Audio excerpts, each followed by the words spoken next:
po sa kanyang gawa. Amen? So ngayong araw mga kapatid, bago po tayo magsinawitan, kumustahin po muna natin ang ating mga kapatiran sa ating kaliwa at sa ating kanan. Kahit tingnan natin sila mga kapatid, titian, tindatan. Ayan, sumunod yan po ang gusto sa atin ng ating Panginoon. Pumasok tayo ng may kaganahan sa kanyang pong tahanan, mga kapatid. Tayo po'y magpupuri, tayo po'y magbibigay ganas sa ating Panginoon, tayo po'y sasamba sa makalan po ng ating buhay ng Diyos sa umagang ito. At kakalugdan tayo ng ating Panginoon. Let's pray that, mga kapatid. Kahapon po, nagkaroon po kami ng brass class around 3 p.m. or 4 p.m. mga kapatid. At naalala ko, sabi ng ating pastor sa klase namin, sa lahat ng sinabi niya, ang tinandaan ko talaga mga kapatid, sabi niya, we are privileged mga kapatid na meron po tayong salita ng ating Panginoon. Amen po? Pero minsan, ang nakakalungkot na bagay mga kapatid, nakakalimutan natin yun. Nakakalimutan po natin yung ipahayag o i-share po sa mga kapatid natin, i-share sa mga tao. Pero tayo mga kapatid, kami binigyan ito ng ating Lord. May privilege tayo, opportunity mga kapatid, para i-share po ang salita ng ating Panginoon. Hindi po ako makangaral mga kapatid, pero sayang naman po ang pagsigaw natin, sayang naman po ang pagtayo natin dito sa harapan, kung hindi po tayo magsasalita, kung mag-share po ng salita ng ating Panginoon mga kapatid. Sabi po sa Jude, chapter 1, verse 20 and 21. Kaya na ba kaya kanina? Dito na lang po sa phone ko mga kapatid. Sabi dito sa Tagalog, ngunit kayo mga minamahal, papagtibayin ninyo ang inyong sarili sa inyong lubhang banal na pananampalataya na manalangin sa Espiritu Santo. Sabi sa 21 mga kapatid, na magsipanatili kayo sa pag-ibig sa Diyos na inyong asahan ang awa ng ating Panginoong Yesu Kristo sa ikabubuhay na walang hanggan. Nung inaral ito mga kapatid kagabi, sabi dito, eto daw yung mga paraan natin mga kapatid para manatili po tayo sa pag-ibig ng ating Panginoon. Kung lagi po natin maiisip mga kapatid, mahirap ang wala sa kami ng Lord at lalong mahirap na wala po sa pag-ibig po ng ating Panginoon. Eh yung pag-ibig kayo mga kapatid ang nagligtas sa atin. Kaya yung pag-ibig na rin yung mga kapatid, dapat doon po tayo manatili.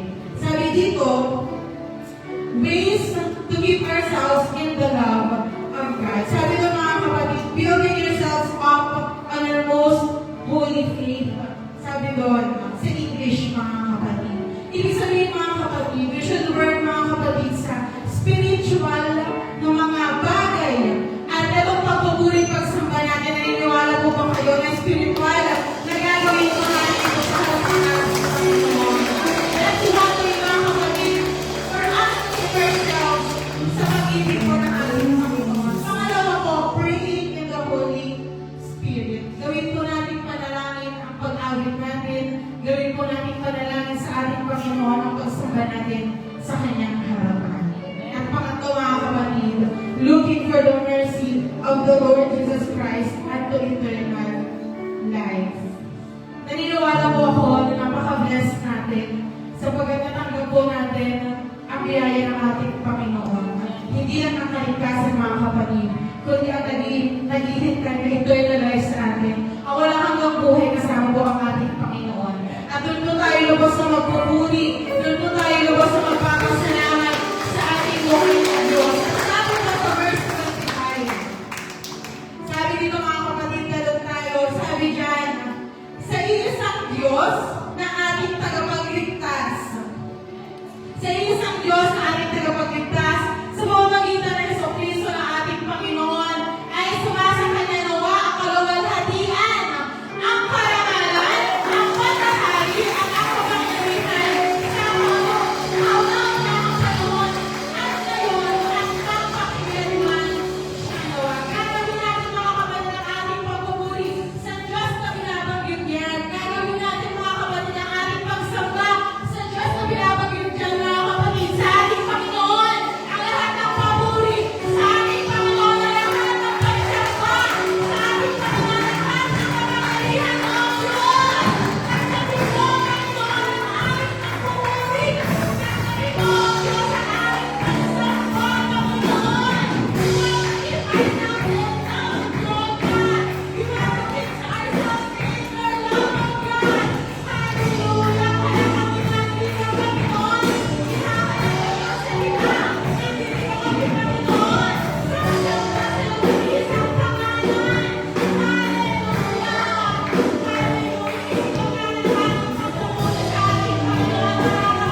manatili kami dito, Panginoon. Hayaan mo, O Diyos, manatili kami, Panginoon, sa iyong presensya. Hayaan mo, Panginoon, na naramdaman namin ang iyong dakilang pag-ibig. Hayaan mo, Panginoon, na marustos kami, Panginoon, yung banal na Espiritu. Hayaan mo, Panginoon, na makapagsamba kami at makapagpuri sa kinikilala namin ng isang Diyos. Hayaan mo, Panginoon, na yung kabigatan na meron kami, Panginoon, na ikawit namin sa iyo. Ibigay natin sa iyo, Panginoon, because we are helpless, O God. Hindi namin alam ang aming gagawin, Panginoon, kung wala kami sa presensya mo. We are nothing, O God. Wala kami, Panginoon, kung wala ka. At kami lubos nagpapasalamat, Lord, sapagat may isang malaking kamay, may isang mahabang isip, Panginoon, na yumakap sa amin. May dugo, Panginoon, na nagligtas sa amin.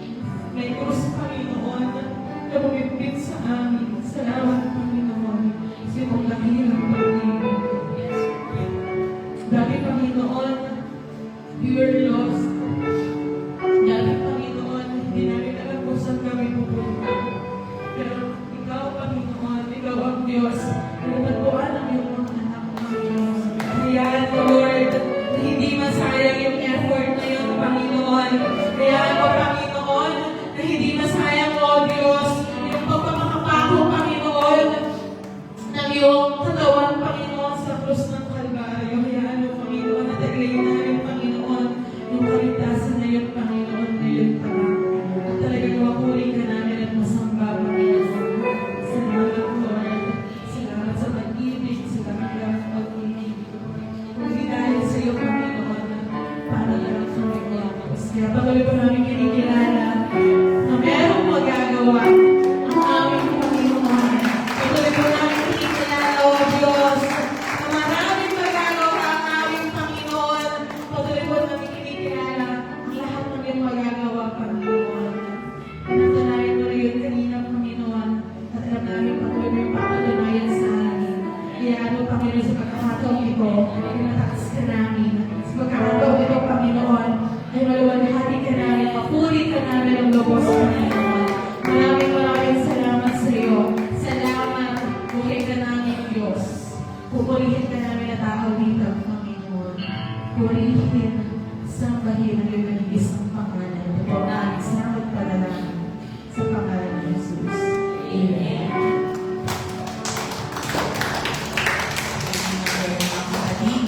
Sobrang sarap isipin yung sinabi ng ating sa privilege na binigay sa atin ng Lord, mga kapatid. Dahil sa pag-ibig ng Lord, nandito tayo nakatayo sa mga oras na ito. Dahil sa pag-ibig ng Lord na walang kapantay, dahil sa pag-ibig ng Lord na wagas, dahil sa pag-ibig ng Lord na walang kapantay at hindi nakikita sa kahit na sino man, mga kapatid, na dito tayo ngayon. At may lakas, may buhay, may freedom para magpuri at umawit para sa ating Panginoon. Yung salvation na binigay ng Lord sa cross of Calvary, mga kapatid, hindi natin yung deserve. It's something na hindi natin in-earn, mga kapatid. Gift yun ng Panginoon na binigay niya ng free to extend para sa ating lahat. And yung freedom na binigay ng Lord through that salvation, we are going to manifest that today in freedom and worshiping His name. Freedom sa palakpak ng kamay, freedom sa pagsigaw ng papuri sa Lord, freedom na walang initirang sa sarili, freedom na pag-aalay ng tinig ng puso para maikas at maluwalhati natin ang ating Panginoon. Lahat tayo, mga kapatid, karapat-dapat sumamba, karapat-dapat purihin ang ating nag-iisa dakilang Panginoon. Kanina pa tayo handa, kanina pa tayo naririto, dakilain ng taas natin ang ating Diyos sa umaga nito, mga kapatid.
Pwede natin mga kapatid, paglipad natin sa presensya ng ating Panginoon at saliwain natin kung paano tayo ligtas sa krus ng Kalbaryo. Tuloy po mga para sa ating Lord mga kapatid. Unang kayo pawis sa pagkilit kayo na sa magpapapawis pa tayo sa pagpupuri natin sa Lord. Ay sasayaw, amen? Amen lang. Sisigaw para sa ating Lord. Hallelujah.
Anong magagawa natin kung wala ang ating Lord? Anong magagawa natin kung di siya namatay sa krus? Anong magagawa natin kung hindi tayo sinave ng Panginoon? Anong magagawa natin kung wala ang presence ng Lord hanggang sa mga panahon na ito, mga kapatid? Wala tayong kayang patunayan. Wala tayong kayang ibigay. Wala tayong kayang ipalit doon sa dugo, sa katawan, na namatay na hirapan para iligtas tayo, mga kapatid. Minsan nakakahiya ng isipin na ito lang yung kaya natin ibigay sa Lord. Pero ito lang din naman ang hilingin ng Lord sa ating mga kapatid.